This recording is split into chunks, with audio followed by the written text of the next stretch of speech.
ढीला बा सोहिया के किला ढीला बा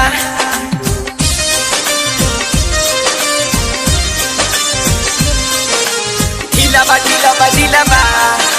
सोहिया के किला ढीला बा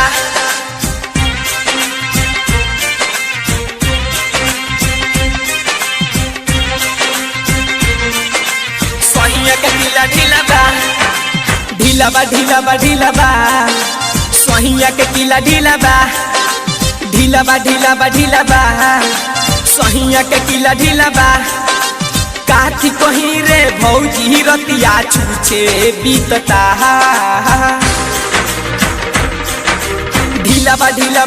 बा सोहिया के किला ढीला बा ढीला बा सोहिया के किला ढीला बा काठी कहीं रे भौजी रतिया छूछे बीतता ढीला बा सोहिया के किला ढीला बा ढीला बा सोहिया के किला ढीला बा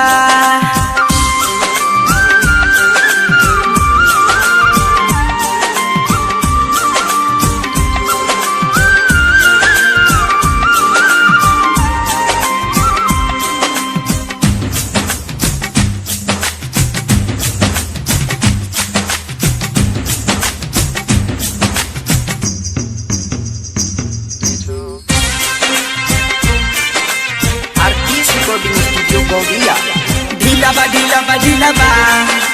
सोहिया के किला ढीला बा चढ़ी जवानी के डबकता दहन कुछो न सुझता रे काथी करी हम अपने से जतन सोहिया न कुछो बुझता रे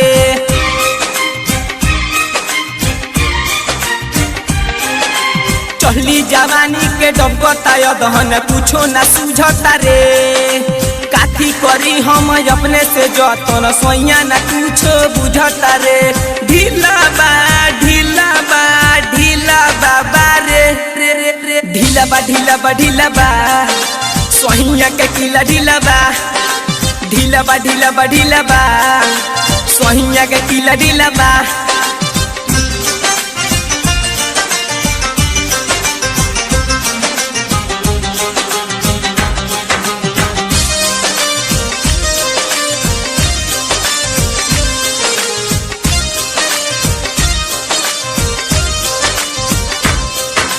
राइटर समलाह के सुना रे भौजी लोढ़ा में कर गइल फोरा साहिल संसाद कबो छुबो न करे चोली में पाकल टिकोरा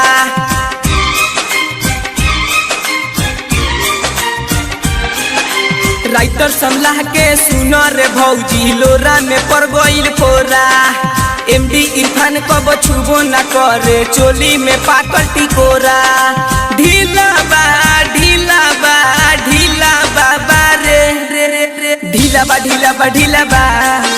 सोहिया के किला ढीला बा ढीला बा सोहिया के किला ढीला बा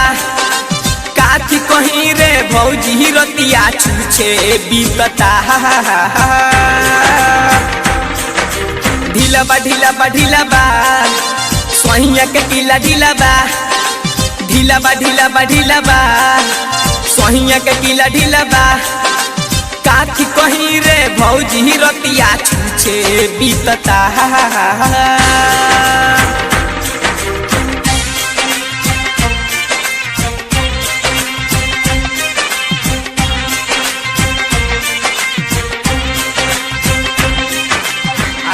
रिकॉर्डिंग स्टूडियो गौरिया।